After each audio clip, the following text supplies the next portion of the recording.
Welcome to Wisdom for the Present, where we take ancient truth and bring it into clear, modern understanding. This episode uses AI-generated narration based on human-researched and written material. Thank you. It's really great to be here for this. Yeah, I am really looking forward to this one. So I want you to imagine, just for a moment, leading a 38-year-long funeral procession. And this is right through a completely barren desert. Just a brutal image right off the bat. Right. But seriously, you are walking in the dust day after day, week after week, and you're just watching an entire generation, like everyone you grew up with, everyone you led, slowly age and die off. Yeah, the emotional toll of that is just staggering. Exactly. That staggering, unrelenting grief is actually the exact context for what is arguably the oldest, most haunting poem about time management in all of human history. And, it completely shatters our modern sanitized view of ancient literature. Oh, totally. We always do that. We do. We picture these texts being written in these quiet, sunlit studies by, philosophers stroking their beards. Right, just deep and tranquil thought. Exactly. But the reality is that the words we are examining today were forged in the absolute crucible of human suffering. Mm-hmm. Profound leadership crises and just total geopolitical chaos. And that is exactly our mission for this deep dive. Mm-hmm. We are stepping into a remarkably rich and, frankly, confronting section of ancient literature. We are, Psalms 90 through 106. Right.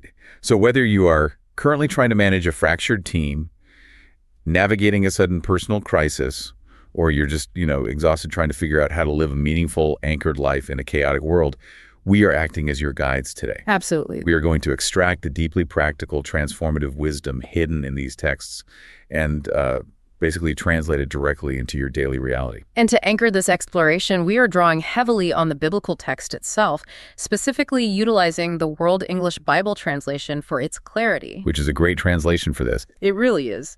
But more importantly, we are placing this text in direct conversation with the highly regarded historical and theological commentaries of Albert Barnes and Matthew Henry. Those are sort of our heavy hitters for today. Exactly. These sources act as our interpretive bridge. They help us understand the raw historical why and how of these words, like the ancient Near Eastern context. Right. So we can accurately apply their structural realities to the massive systemic challenges you face today. Exactly. So where do we start? Well, we have to start at the bedrock. The absolute foundation of the human condition is our severely limited time. Right. The clock is always ticking. Yeah. Let's look at Psalm 90, which we touched on with that opening image of the funeral procession, alongside Psalm 102. Albert Barnes makes a really crucial point in his commentary here. He notes that Psalm 90 is entirely unique in the whole collection. Unique how? Well, it is the only psalm explicitly attributed to Moses. The inscription literally reads, "A prayer of Moses, the man of God." Oh, wow. Just the one. Just the one. And to grasp the weight of these words, you really have to look at the demographic reality of the Book of Numbers, which details the Exodus. Right. The wandering in the desert. Exactly.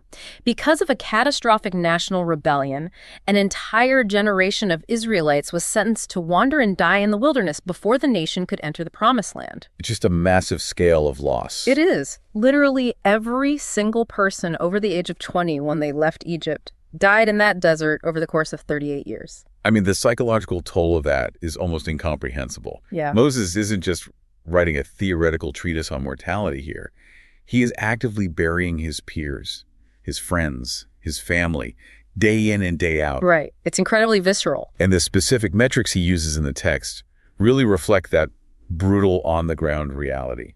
He narrows human life down to a painfully specific window. The 70 or 80 years? Yes. He writes that our days are 70 years, or even by reason of strength, 80 years. And then he describes those years passing as a sigh. And Barnes really leans into the original Hebrew there. He points out that the phrasing implies life passes with the speed of a mere thought, or like a fleeting meditation. Just a thought.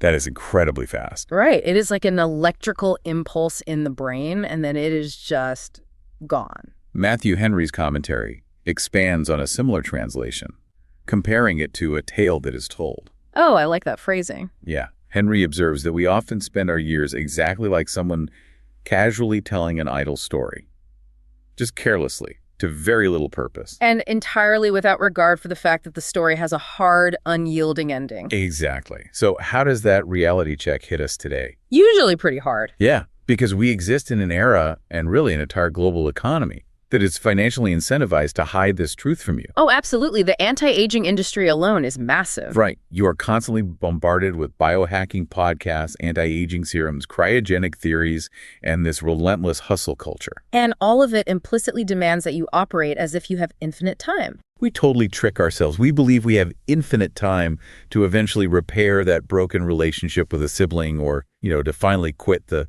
soul-crushing job. Or to just stop looking at our phones and actually look at our kids. Yes.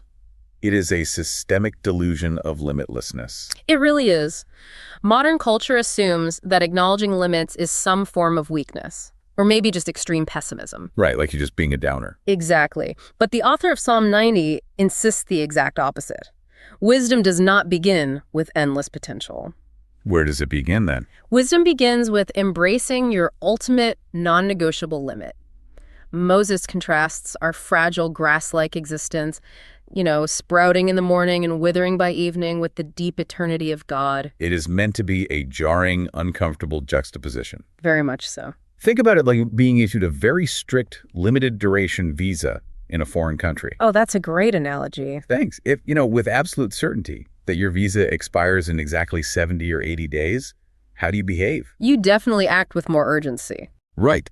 You certainly don't waste your precious afternoons sitting inside your hotel room, arguing with strangers on the internet. Yeah, or spending a week repainting the walls of a rental room you don't even own. Exactly. You go outside, you engage. Yeah. You taste the food, you talk to the locals, you experience the culture. You make the days count entirely because the clock is actually ticking. And Moses literally formalizes that sentiment into a prayer. He says, "Teach us to count our days, that we may gain a heart of wisdom." The numbering of the days is the actual mechanism that produces the wisdom. But I had to push back here for a second. Sure, go ahead. Isn't this focus on our own demise fundamentally paralyzing? How do you mean? Well, if I actually wake up every single morning Sure. and stare into the mirror and think, I am turning to dust, I have exactly 15,000 days left, I might not want to seize the day. You might just want to go back to sleep. Yeah. I might want to pull the covers over my head and succumb to existential dread. Morbidity can breed apathy just as easily as it breeds urgency. That is a very fair point, and it's the natural psychological defense mechanism talking. But we really need to distinguish this from other philosophical approaches. Like what? Well, for instance, look at the ancient Stoics and their practice of memento mori. Remember, you must die. Right. The Stoics are huge right now. They are, but the Stoics utilize that concept primarily as an instrument for emotional detachment. They wanted to remind themselves not to cling too tightly to relationships or possessions. Because they're fleeting. Exactly. It was a shield against grief.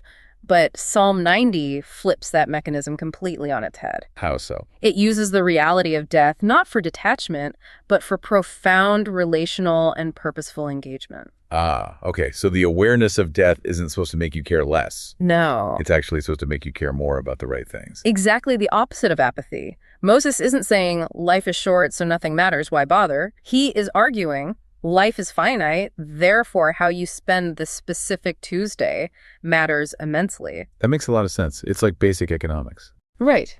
In economics, it is the scarcity of a resource that assigns its supreme value. If your time were infinite, none of your daily choices would carry any weight. You could always just do it tomorrow. But because time is scarce, your choices possess profound moral and practical weight. And that is why the psalm ends with a plea to establish the work of our hands. Yes. It is a desperate desire for our incredibly brief work to leave a meaningful, lasting impact. So how do you actually apply this wisdom today, right now, in the middle of a chaotic week? You need a practical filter. Yeah. Let's try an exercise I call the 80-year audit. I actually had to do this recently when I found myself practically paralyzed by a completely meaningless conflict with a neighbor over property lines. Oh, no. Those are the worst. They really are. So I want you to calculate your current age relative to 80. Just do the math in your head right now. Look at the raw number of years you likely have left. It's sobering when you put a hard number on it. It really is. Now, if you truly internalize that your visa is expiring, ask yourself, what specific petty argument do you need to drop today? Like the property line dispute. Exactly. What meaningful project are you endlessly postponing because you are pretending you have a limitless tomorrow? It acts as an incredibly clarifying filter. Once you accept the boundary, You stop fighting the reality of your mortality. And you are finally free to live fully within it. Exactly. But, recognizing that life is short brings us to a secondary and perhaps even more difficult reality. Which is? Life isn't just short, it is incredibly fragile, and it is often deeply systemically unfair. That is a harsh truth. It is. So how do we find any sense of security in a world that is just defined by disease, war, and corrupt institutions? That tension is perfectly captured when we look at our next group of texts, Psalms 91, 93, and 94. The contrast between those is intense. The sequencing of these texts creates a fascinating, almost violent emotional whiplash for the reader. Whiplash is a good word for it. Yeah, you start with Psalm 91, which delivers some of the most soaring, absolute promises of safety in all of human literature. It really paints this picture of total invincibility. It does. It promises the reader protection from the terror by night, the arrow that flies by day, and the pestilence that walks in darkness. The language is just so categorical. It says, 1,000 may fall at your side and 10,000 at your right hand, but it will not come near you. And you read that and it feels wonderful, right? Yeah, it's deeply comforting. But then almost immediately, the text shifts to Psalm 94. And Psalm 94 is a raw, agonizing scream against profound injustice. The tonal shift is jarring. The author is watching corrupt rulers who, in the words of the text, frame mischief by statute. Which is such a brilliant ancient description of legalized systemic oppression. It really is. Yeah. These rulers are actively crushing the vulnerable, the widow, and the fatherless, using the law itself as their primary weapon. To understand how these two seemingly opposed realities coexist in the text, Albert Barnes's historical commentary is really vital here. What does he suggest? He suggests Psalm 94 was likely composed during a period of severe national crisis. Like a war. Potentially a foreign invasion or just a time of really deep domestic corruption. And the oppressors described here are acting as what Barnes calls practical atheists. Practical atheists? What does that mean in this context? Well, they might claim a religion outwardly, but practically the text says they boast, "The Lord will not see, neither will Jacob's God consider." Ah, so they operate under the assumption that power is the only true currency. Exactly. They believe there are absolutely no moral consequences for crushing the weak. This is where we have to pause and exercise some serious discernment. Why is that? Because if we are honest, there is a massive, uncomfortable collision between the promises of Psalm 91 and the brutal reality of human history. There definitely is. Psalm 91 explicitly promises that no plague shall come near your tent. But, we just lived through a global pandemic. We did. We know, as an empirical fact, that good, kind, virtuous people died. We know from watching the evening news that innocent people are routinely crushed by corrupt governments. It happens every day. Right, so if I am supposed to read Psalm 91 as a literal blanket immunity clause like some magical force field for good people, it completely fails the test of reality. It becomes a false promise. Exactly. So how do we responsibly read this without tossing it out? That is the most critical question you can ask of this text. If you treat ancient wisdom poetry as a modern insurance policy, you completely misread the genre. Okay, so how should we read it? Barnes's commentary provides a really necessary dual perspective here. First, he notes that as a general societal rule, a life of virtue, temperance, and peace often does structurally insulate individuals. Insulate them from what? From many self-destructive behaviors that invite ruin. Like if you live a life aligned with wisdom, avoiding violence, excess, and deceit, you statistically avoid many unnecessary premature traps. Right. Actions have consequences. If you don't drive recklessly, you are way less likely to crash your car. Exactly. But that doesn't stop someone else from crossing the center line and hitting you. No, it doesn't. And that brings us to the deeper, enduring wisdom of the text. Barnes emphasizes that the ultimate security Psalm 91 points toward is not biological invincibility. What is it then? It is spiritual and psychological security. Oh, interesting. Yeah, notice the condition at the very beginning of the psalm. He who dwells in the secret place of the Most High. So the tent that is being protected isn't just your physical house. No, or your fragile cellular biology. It's your core self, your identity. Yes. The promise is that if your core identity is anchored in enduring truth, the essence of who you are remains untouched by the chaos of the world. Even if the worst happens. Right. The body might perish in a plague, Your bank account might be absolutely decimated by a corrupt legal system, as seen in Psalm 94. But the soul, like your fundamental integrity, cannot be destroyed by those external forces. Exactly. It is the construction of an internal fortress that external chaos simply cannot breach. That reframing is so essential. It moves us from chasing this myth of physical invulnerability to cultivating the highly attainable reality of spiritual resilience. It's a much more grounded way to live. It really is. And speaking of reality, we need to translate the legalized oppression of Psalm 94 into our modern context. We definitely do. And I want to be incredibly clear here. We are looking at this through an entirely nonpartisan lens. Yeah. We are not taking sides. Right. This is a universal human issue. Exactly. Because if you speak to anyone today, left, right, or center, there is a universal, crushing sense of institutional indifference. It is a pervasive modern anxiety. We don't just face corrupt ancient kings anymore. No, we face massive, faceless corporate structures. We face opaque, algorithmic manipulations. And labyrinthine bureaucratic red tape. Oh, the red tape is the worst. And these systems function exactly like the oppressors in Psalm 94, who frame mischief by statute. They utilize the complex letter of the law to legally extract from the vulnerable. And the psychological burden for us is that human beings are literally wired to crave instant karma. We really are. We want the oppressor struck by lightning on a Tuesday. We want the cinematic ending. We want the corrupt CEO walked out of the building before the credits roll. Exactly. But it rarely happens that way. It rarely happens instantly. And Psalm 94 forces us to reckon with the fact that the arc of justice is incredibly long. And enduring it is often just agonizing. It is. But the psalmist appeals to fundamental logic to keep hope alive. The text asks, "He that planted the ear, won't he hear? He that formed the eye, won't he see?" That's a powerful argument. Right. The philosophical argument is that the creator who engineered the very concept of justice into the human conscience has not abandoned that concept. So we're basically asked to hold a profound tension. What kind of tension? Maintaining an unyielding trust in ultimate justice while simultaneously enduring present systemic inequity. That is exactly it. But, just waiting around for ultimate justice can breed severe cynicism.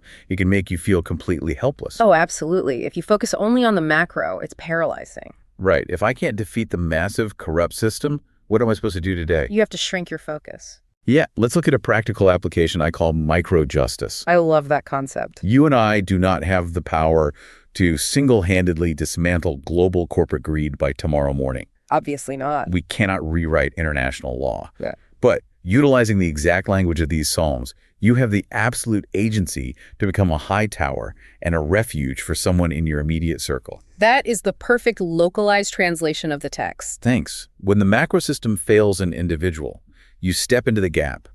You provide the meal. You offer the mentorship. Right. You leverage your specific privilege or resources to shield one vulnerable person. You cannot fix the globe, but you can become the localized answer to the agonizing cry of Psalm 94 for one human being. It fundamentally shifts your focus away from the paralyzing macro anxiety. And grounds you completely in your immediate micro-agency. And realistically, that microenvironment is the only place we have true, unadulterated influence anyway. Which provides just a seamless transition into the wisdom of Psalm 101. It really does. Because if we accept that we cannot control the sweeping macro injustices, it becomes completely imperative that we take fierce, uncompromising responsibility for the microenvironments we can control. Namely, our homes, our businesses, and most importantly, our own minds. Exactly. To have the emotional bandwidth to act as a refuge for others, you really have to protect your own psychological ecosystem. And Psalm 101 serves as the ultimate manual for that kind of protection. Give us the background on this one. Historically, this text is attributed to David as a formal vow he made upon assuming the throne and establishing the headship of his royal household. So it's basically his leadership manifesto. Exactly. It functions as an ancient, highly specific organizational mission statement. David is explicitly laying down the rules of engagement for his inner court and his personal life. And the rules he establishes are incredibly severe. They are not suggestions, that's for sure. No. He draws a hard line in the sand, saying, "I will set no vile thing before my eyes." And then he pledges to actively seek out and cut off the slanderer, the arrogant, and the deceitful from his inner circle. He is essentially declaring, if you operate with deceit or malice, You cannot dwell in my house. What is remarkable is how flawlessly this 3,000-year-old royal decree translates into a masterclass on 21st century boundary setting. It's incredibly relevant. When David vows, "I will set no vile thing before my eyes," he is talking about the conscious curation of his inputs. Right. In our modern context, this is a direct indictment of how we manage our media diet. Oh, absolutely. It applies to the social media feeds we endlessly scroll. The outrage-driven news cycles we absorb. And the algorithms we willingly allow to hijack our attention and train our neural pathways. Exactly. Let me give you a metaphor that makes the mechanics of this impossible to ignore. Let's hear it. Imagine your mind, like your consciousness, your attention, is a pristine municipal water supply. Okay, I'm picturing a big, clean reservoir. Right. It is a reservoir meant to provide life and clarity to you and your family. Oh. If you allow toxic runoff gossip, constant political outrage, slander, arrogance, and deceit to flow freely into that reservoir, no amount of filtering downstream is going to make that water safe to drink. The contamination happens at the source. Exactly. You cannot consume 4 hours of cynical, hyper-partisan, rage-baiting content on your phone and then walk into your kitchen and expect to have a peaceful, generous, deeply connected disposition with your spouse or your kids. It violates the basic physics of the human mind. The toxic input guarantees a toxic output. Every single time. And David understood this fundamental psychological reality millennia before neuroscience could map it. He recognized that proximity to toxicity breeds toxicity. The text explicitly mentions his refusal to tolerate secret slanders. What does that mean, exactly? It's the whispered gossip, the back-channel malice. He knew that the people you surround yourself with and the voices you grant authority to will ultimately construct your reality. But, let's be totally honest about the massive obstacle to growth here. It's not easy to do. No, it's not.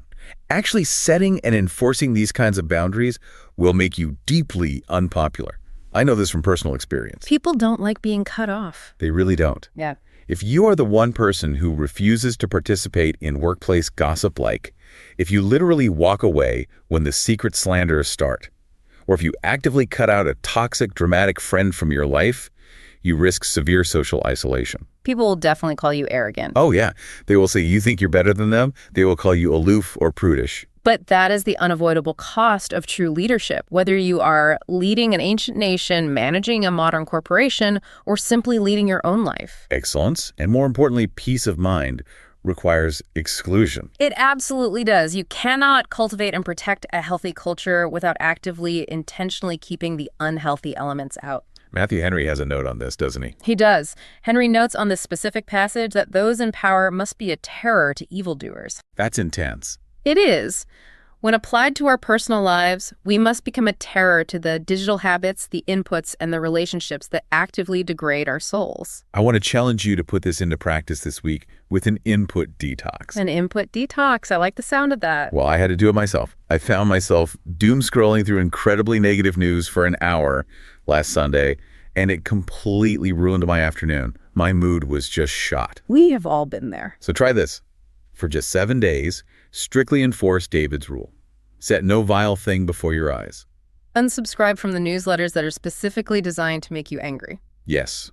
Mute the social media accounts that feed your vanity, your comparison, or your anxiety. And when the cynical gossip starts at the water cooler, just physically walk away. Treat your attention like the sacred, highly valuable real estate it actually is, and watch how quickly the water in your mental reservoir begins to clear up. It is a profound, incredibly difficult experiment in self-leadership. But it's worth it. It is, because if we secure our internal environment, we develop the actual capacity to handle the external chaos we discussed in Section 2. Right. But protecting the mind is an active, exhausting, defensive posture. It takes a lot of energy. It does. We can't just stand at the door of our consciousness acting as a bouncer 24/7. We have to rest. We have to regenerate. And that requires understanding our place in the natural rhythms of the universe, which brings us perfectly to Psalms 92 and 104. Tell us about these two. Well, these two psalms pan the camera all the way out. We move from the microenvironment of our minds to the macroenvironment of the entire cosmos. It's a huge shift in scale. It is. Psalm 92 is specifically subtitled A Song for the Sabbath Day. And it draws this really vivid botanical contrast. It compares the wicked to grass, right? Exactly. Grass that springs up incredibly fast, only to be quickly destroyed.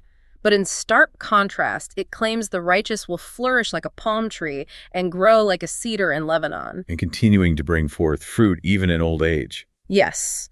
And then Psalm 104 takes that nature imagery and just explodes it across the entire globe. Psalm 104 is just a breathtaking, sweeping poem. It's really about biodiversity and ecological interdependence. It meticulously describes springs giving water to wild donkeys, birds singing in the branches, the sun and moon keeping their precise seasons. Lions seeking their food, and even the mysterious, terrifying sea monsters, the leviathans, playing in the vast, untamable ocean. It's beautiful. The core message is that absolutely everything has a designated place, a purpose, and a rhythm. And to understand the power of Psalm 92 within that, we have to look at the historical mechanics of the Sabbath. Because it wasn't just a weekend break. Not at all. This was not merely a suggestion to take a day off and relax. It was a radical, legally enforced, total halt to all human productivity. Legally enforced. Yes. The ancient Israelites were commanded, under penalty of law, to stop working entirely for one full day every single week. Why so strict? Because human beings are inherently prone to hubris.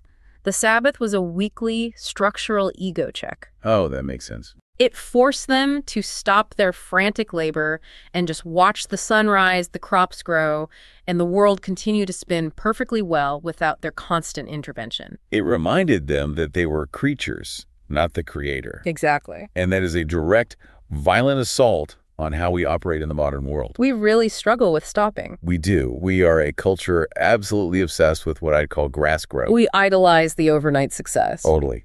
The viral video, the 30-day body transformation, the cryptocurrency that moons in a week. We want maximum return with minimum time. But the text warns us about the physics of grass. It burns out by evening. A stiff wind, a hot sun, or a slight shift in the algorithm, and it is just gone. Cedar growth, conversely, requires centuries. Barnes has a great note on the cedars, right? He does. It's a brilliant, deeply descriptive note on the cedars of Lebanon. He points out that these massive trees do not grow in soft, easy, fertile soil in a valley. Where do they grow? They grow on the harsh, exposed slopes of mountains. Their roots have to slowly, agonizingly grip and wrap around solid subterranean rocks. That sounds incredibly slow. It is.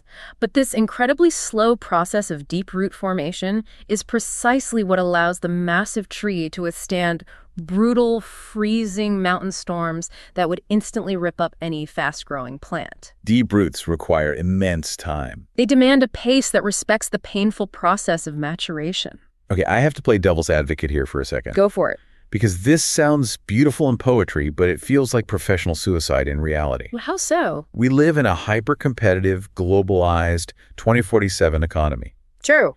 If I decide to take a true Sabbath-like, if I completely shut off my phone and stop my productivity for 24 hours, and if I commit to growing as slowly as a cedar tree, my competitors, who are growing like grass, are going to eat my lunch. They might get ahead in the short term. They're going to take my market share. They're going to get the promotion. How can anyone actually afford to play the long game when the short game pays the rent? That is the exact tension the text wants to provoke. It's a real dilemma. It is. And to resolve it, you have to brutally analyze what game you are actually trying to win. What do you mean? Are you trying to win the fiscal quarter? Or are you trying to build a legacy that outlasts your own life? The grass absolutely wins the day. There is no denying that.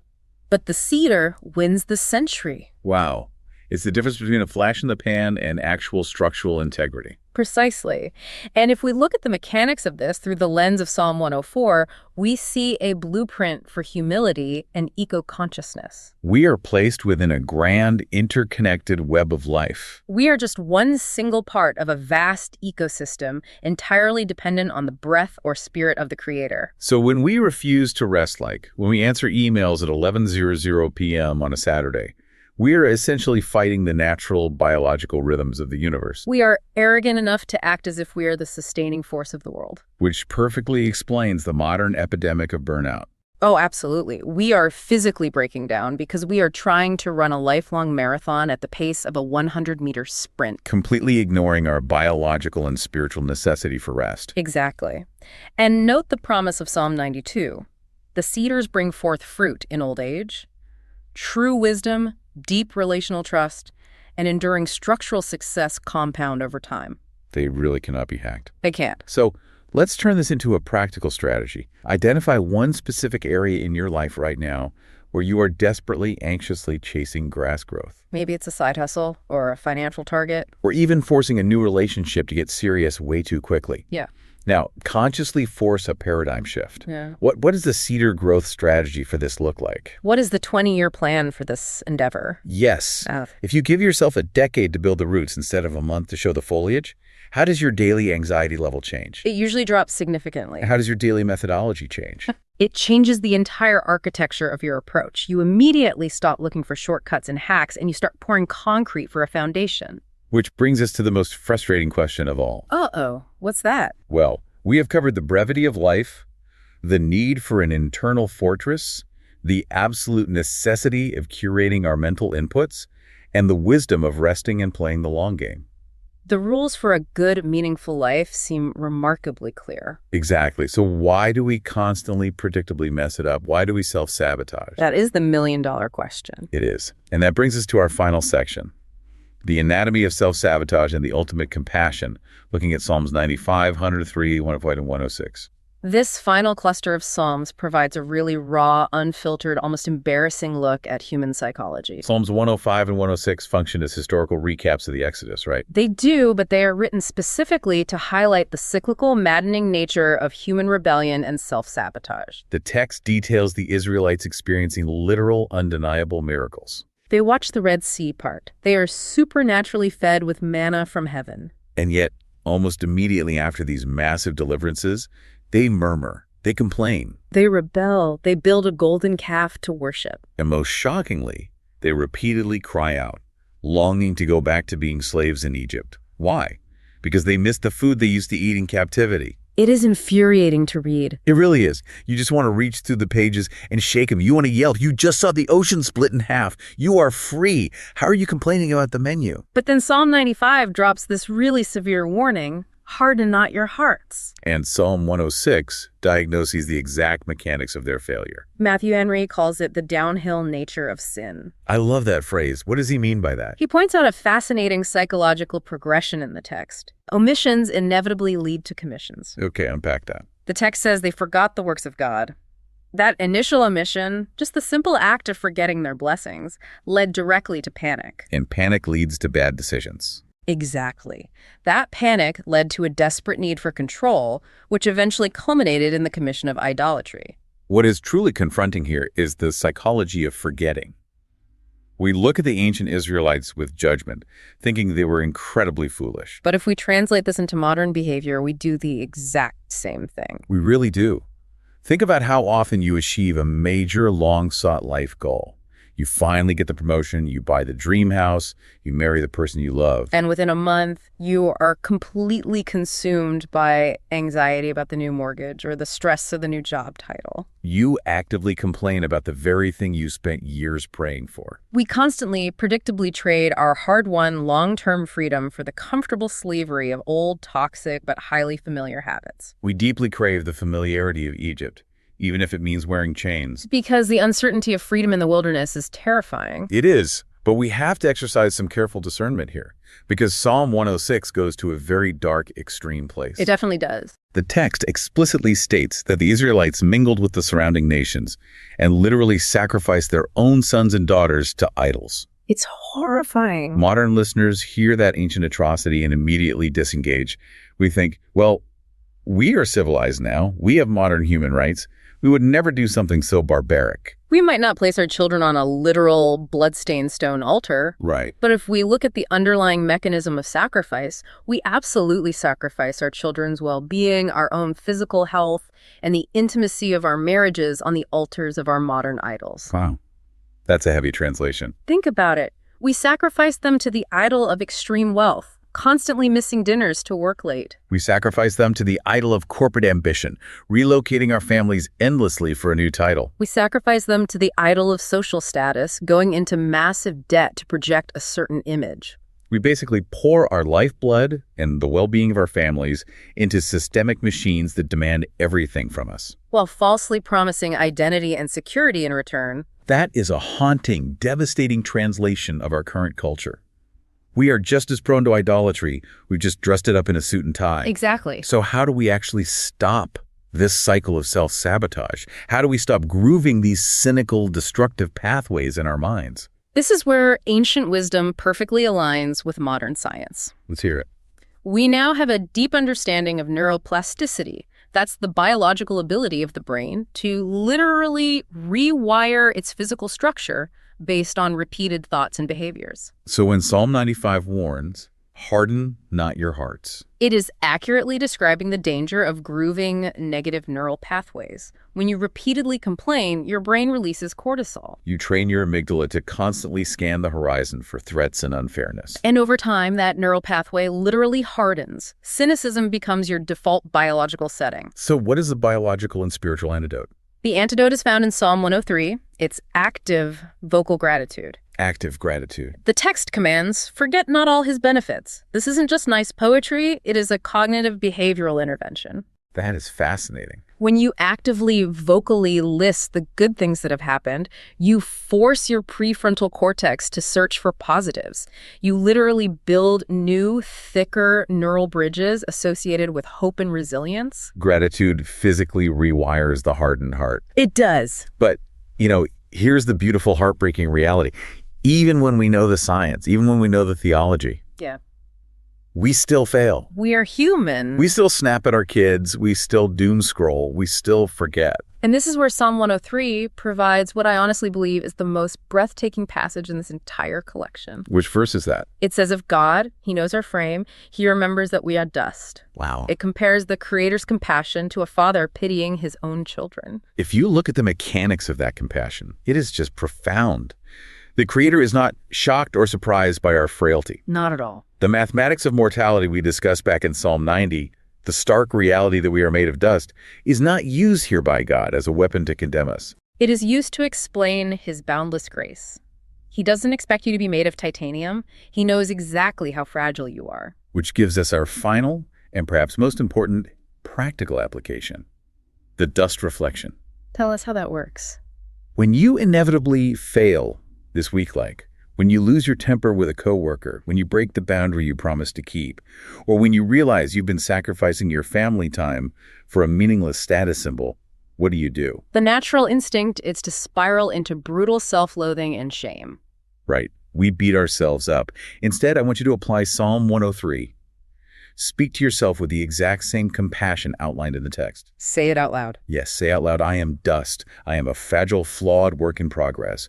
You accept the grace that is offered, and then, crucially, you course correct. You don't wallow on the ground in self-pity, but you also don't beat yourself bloody for falling down. Exactly. That is the moment the ancient text transforms from a mirror showing us our flaws into a tool for actual healing. It really is. The text exposes our deepest, darkest realities.